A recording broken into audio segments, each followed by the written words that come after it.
अगर आप अपने मन को एक खास तरीके से रखते हैं तो आपके पास जो अतिरिक्त ऊर्जा होगी वो बहुत ज्यादा होती। 3 दिनों के अंदर हम आपको ध्यान का एक सरल तरीका सिखा सकते हैं जो आपके मेटाबॉलिज्म को लगभग 24% तक कम कर देगा। अगर आप यहां बैठते हैं तो आपको शरीर का कोई बोध नहीं होगा। इसी आधार पर एक योगी बैठा रहता है।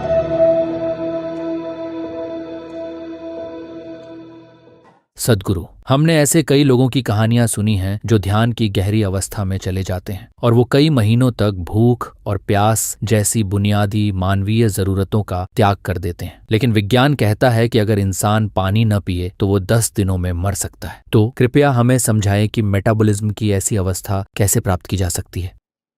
इसके लिए आपको अपने दिमाग को थोड़ा घुमाना होगा, क्योंकि ऐसी चीजें आपकी किताबों में नहीं हैं। अभी 2 दिन पहले ही किसी ने ईशा योग केंद्र से मुझे एक संदेश भेजा।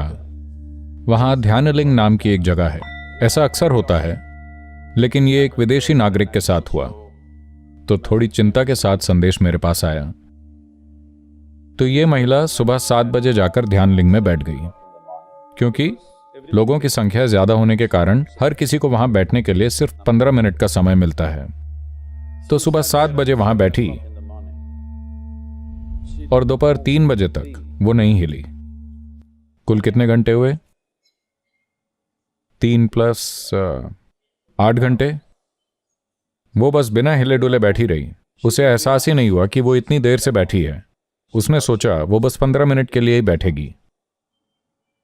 तो उन्होंने मुझे संदेश भेजा, सद्गुरु वो सुबह से हिली नहीं है, क्या हम उसे उठाएं? मैंने कहा उसे अकेला छोड़ दो, कोई बात नहीं, ऐसा होता रहता है। एक बार ऐसा हुआ, मैं बैठा था बहुत पहले। मैंने सोचा, उस समय ये मेरे लिए भी नई बात थी, मैंने सोचा कि मैं वहां 25-30 मिनट के लिए बैठूंगा। जब मैंने अपनी आंखें खोली तो मेरे सामने गांव की बहुत बड़ी भीड़ जमा हो गई थी। मेरे गले में मालाएं थी। वो सब मेरा पैर छूना चाह रहे थे। पता है ना, भारत की जो पहचान है। और जिस पल मैंने अपनी आंखें खोली, कोई अपने कंधे के बारे में जानना चाहता था, कोई जानना चाहता था कि उसकी बेटियों की शादी कब होगी, हर तरह की बातें। फिर मैंने कहा, तुम सब बेवकूफ कहां से आ गए? उन्होंने कहा, आप यहां 13 दिनों से बैठे हुए हैं।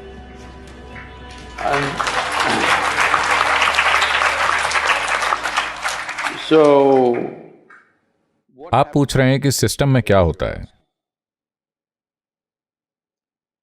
देखिए, अभी मैं बोल रहा हूं, अगर आप मेरी नाड़ी चेक करें तो ये 55-58 के आसपास की रेंज में होगी। अगर मैं चुपचाप बैठा रहूं तो ये 40 से नीचे चली जाएगी। अगर मैं बस बैठ जाऊं और बिना किसी बातचीत के या बिना हरकत के कुछ करता हूं और बस बैठा रहूं तो ये 40 से नीचे चली जाएगी। अब ये सहज स्थिति में है। इससे अंदर कोई अनावश्यक घर्षण पैदा नहीं होगा, तो ये जो ऊर्जा खर्च करेगा वो बहुत कम होगी। आप सब मेडिकल स्टूडेंट्स हैं, आपको ये पता होगा कि शरीर की 20% ऊर्जा हमारा दिमाग खर्च करता है। हालांकि ये मुश्किल से 700 ग्राम के लगभग ही होगा। तो इतना सा शरीर 20% ऊर्जा खर्च कर रहा है। इतना बड़ा शरीर केवल 80% खर्च कर रहा है। अगर आप इसके और इसके वजन की तुलना करें तो ये 50 गुना ज्यादा है, बहुत ज्यादा है। तो आपको समझना चाहिए, अगर आप अपने मन को एक खास तरीके से रखते हैं तो आपके पास जो अतिरिक्त ऊर्जा होगी वो बहुत ज्यादा होगी, क्योंकि आप अनावश्यक रूप से ऊर्जा नहीं खर्च कर रहे हैं। ऊर्जा की बर्बादी नहीं हो रही है। यही हर सिस्टम में लागू होता है, चाहे वो कार हो, चाहे वो मशीन हो, चाहे वो कुछ भी हो। जितने कम घर्षण के साथ वो चलेगी उतनी ही उसकी ऊर्जा बचेगी, है ना? किसी भी चीज में अगर बहुत ज्यादा घर्षण हो रहा है तो वो बहुत ज्यादा ऊर्जा खपत करेगी। तो शारीरिक, मनोवैज्ञानिक और ऊर्जा के स्तर पर अगर आप अपने सिस्टम को घर्षण मुक्त बनाते हैं तो मेटाबॉलिज्म कम हो जाएगा और आप बहुत कुशलता से काम करेंगे, क्योंकि जब आप उसे बढ़ाना चाहेंगे तो आपके पास पूरी रेंज होगी उसे बढ़ाने के लिए। जब आप उसे कम करना चाहें, कम कर सकते हैं। अभी ज्यादातर लोगों के पास जो रेंज है वो बहुत ही छोटी है। अगर आप उन्हें किसी गतिविधि में डालते हैं तो वो पूरी तरह से थक जाएंगे। अगर नहीं डालते, अगर उनके पास करने के लिए कुछ नहीं है, तो वो पागल हो जाएंगे। अगर कोई काम ना हो तो आप पागल हो जाते हैं, है ना? तो इस स्थिति में ये कम नहीं होगा। अब आप जो कुछ भी सेवन करेंगे वो अधिक होगा, क्योंकि आप उच्च आरपीएम पर हैं और कुछ नहीं। हम 3 दिनों के भीतर आपको ध्यान का एक सरल तरीका सिखा सकते हैं जो आपके मेटाबॉलिज्म को लगभग 24% तक कम कर देगा। यह सबसे अधिक गिरावट है जो आप ध्यान की सचेतन अवस्था में हासिल कर सकते हैं। अगर मेटाबॉलिज्म इससे नीचे गिरता है तो आपको शरीर का कोई बोध नहीं होगा। अगर आप यहां बैठते हैं तो आपको शरीर का कोई बोध नहीं होगा। इसी आधार पर एक योगी बैठा रहता है। देखिए, अगर आप यहां बैठते हैं, भले ही आपके पास घड़ी ना हो, पर आपकी टांगें, आपकी पीठ, आपका पेंदा, हर चीज समय बता रहा है ना? हेलो। आपको घड़ी की जरूरत नहीं है। अगर आप यहां 3 घंटे बैठते हैं तो आप जान जाएंगे कि आपको उठना है। शरीर जानता है। तो कोई व्यक्ति घंटों या कई दिनों तक बैठा रहता है क्योंकि उसे शरीर का कोई बोध नहीं है। शरीर का बोध न होने का कारण केवल मेटाबॉलिज्म का कम होना नहीं है, बल्कि आपकी ऊर्जा की तीव्रता की वजह से भी है, जो जैविक ऊर्जा नहीं है। ऊर्जा का दूसरा आयाम पूरी तरह से तीव्र है। जब ये पूरे शरीर में व्याप्त हो जाती है तो आपको शरीर का कोई बोध नहीं रहता। अगर मैं किसी कार्यक्रम में जाता हूं 10 घंटे 12 घंटे, मैं अकेला हूं। मैं अकेला व्यक्ति हूं जो लगातार पानी पीता हूं, लेकिन मैं अकेला व्यक्ति हूं जो वॉशरूम नहीं जाता। मैं अकेला व्यक्ति हूं जो ब्रेक नहीं लेता। हर कोई हर 2 घंटे में ब्रेक लेता है और वापस आता है, सिर्फ इसलिए कि आप अपनी शारीरिक प्रक्रिया से कितने जुड़े हुए हैं। शुरुआत में यही इन चीजों को तय करता है, लेकिन साधना भी मौजूद है। आपके सिस्टम के साथ कुछ काम भी किया जाना है। तो शायद हर कोई उस स्तर की साधना करने के लिए तैयार ना हो, लेकिन कुछ ना कुछ साधना सबको करनी चाहिए, थोड़ी सी भी, ताकि जो आप करना चाहते हैं उसे प्रभावशाली तरीके से कर सकें। आप अपने जीवन में जो भी करना चाहते हैं उसे पूरी क्षमता से करने में आपको सक्षम होना चाहिए। आप क्या करते हैं मुझे इसकी चिंता नहीं है, लेकिन आप जो भी करते हैं आप उसे अच्छे से कीजिए, है ना? हेलो। आपको इसे अच्छे से करना चाहिए। एक इंसान के लिए यह बहुत महत्वपूर्ण है कि हम इसे अच्छे से करें। तो इसके लिए यह बहुत ही महत्वपूर्ण है कि आपका अपना शरीर और आपका अपना मन बाधा न बने। आपका अपना शरीर और अपना मन आपको हर समय परेशान न करे। वो ऐसे मंच होने चाहिए जिन पर आप खड़े हों। अभी लोग इसमें धंस गए हैं। देखिए, ये मंच है, ये अच्छा है। मान लीजिए आप इसमें धंस जाते हैं तो ये बैठकर बात करने के लिए अच्छी जगह नहीं होगी, है ना? ये हमें थामे हुए है, तो ये अच्छा है। आपके शरीर, आपके मन को हर समय आपको थामे रहना चाहिए। अगर ऐसा होता है तो बाहरी चीजों पर आपकी निर्भरता कम हो जाएगी।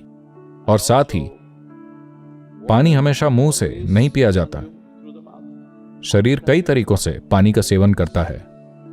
अगर आप सिस्टम को एक खास तरीके से सक्रिय करते हैं तो ये ऊर्जा खपत करता है। देखिए, अभी आप खाना खा रहे हैं, पानी पी रहे हैं, हवा में सांस ले रहे हैं। क्यों कर रहे हैं? ऊर्जा पैदा करने के लिए।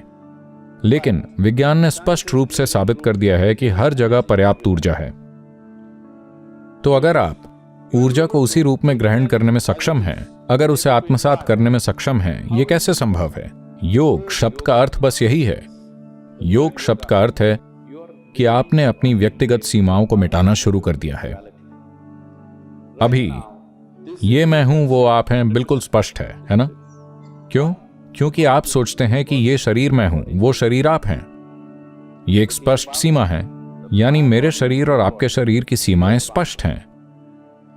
मेरे मन और आपके मन की भी काफी हद तक सीमा है। थोड़ा बहुत हम एक दूसरे से मिल सकते हैं यहां वहां, लेकिन मेरा जीवन और आपका जीवन जैसी कोई चीज नहीं होती। आपने कभी साबुन के बुलबुले उड़ाए हैं? या आप स्कूल में भी सीरियस बॉय थे? नहीं, आपने बुलबुले उड़ाए हैं।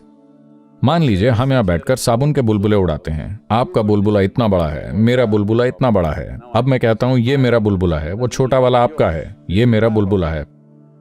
पुप से फूट गया। अब मैं ये नहीं कहूंगा कि ये मेरी हवा है, वो आपकी हवा है। जीवन भी ऐसा ही है। ये एक जीवित ब्रह्मांड है। कुछ आपने समाहित कर रखा है, कुछ मैंने समाहित कर रखा है। आप कितना समाहित करेंगे वो आपके जीवन की गुणवत्ता और महत्व को तय करेगा। मैं चाहता हूं कि आप इसे अच्छी तरह से समझें। आपने कितना जीवन समाहित कर रखा है वो इसे तय करेगा। हो सकता है आपका दिमाग बहुत बड़ा हो, आपकी बुद्धि बहुत तेज हो, आपके पास ढेर सारी जानकारी हो, लेकिन फिर भी आप एक अच्छा जीवन नहीं जिएंगे। सिर्फ तभी जब आप में बहुत सारा जीवन है। अगर आप एक बड़ा बुलबुला हैं तब यह महत्वपूर्ण है। अगर आपका शरीर बड़ा है तो दूसरे लोग देखकर कह सकते हैं वो बहुत बड़ा है, लेकिन भीतर से आपका अनुभव वैसा नहीं होगा। अगर आपका दिमाग बड़ा है तो लोग सोचेंगे अरे वो बहुत होशियार है, लेकिन अपने भीतर आप एक महत्वपूर्ण जीवन नहीं होंगे। सिर्फ तभी जब आप अपने भीतर बहुत सारा जीवन समाहित करते हैं, बस आप यहां बैठते हैं तो भी आपको शानदार लगता है। जब ये वैसा होगा फिर आप चाहे अपनी आंखें खोलें या बंद करें, चाहे आप कुछ करें या ना करें, इससे आपको वाकई कोई फर्क नहीं पड़ेगा। सिर्फ तभी आप इस दुनिया में निहित स्वार्थ के बिना जिएंगे, क्योंकि आप जो करते हैं और जो नहीं करते, आपके साथ जो होता है या जो नहीं होता, अब वो आपके जीवन की गुणवत्ता तय नहीं करता। तभी हम आप पर सचमुच भरोसा कर सकते हैं, है ना? वरना हम नहीं जानते कि आप सर्जरी क्यों कर रहे हैं। मेरा मतलब ऐसे सवाल आ जाते हैं, है ना? क्या मैं आपको एक चुटकुला सुना सकता हूं? एक व्यक्ति सर्जरी कराने गया। उसे सर्जरी की जरूरत थी तो वो डॉक्टर के पास गया। डॉक्टर बोला यह अमेरिका की घटना है। तो डॉक्टर बोला इसमें आपको $36,000 लगेंगे। फिर उसने कहा डॉक्टर मैं इतने पैसे नहीं दे सकता, मेरे पास बीमा नहीं है। फिर डॉक्टर ने कहा कोई बात नहीं, तुम हर महीने 3,000 दे देना। पेशेंट बोला लेकिन यह ऐसा लगता है जैसे कार का भुगतान हो, कार खरीदने की किस्त। डॉक्टर ने मुस्कुराकर कहा हाँ मैं एक कार खरीद रहा हूं।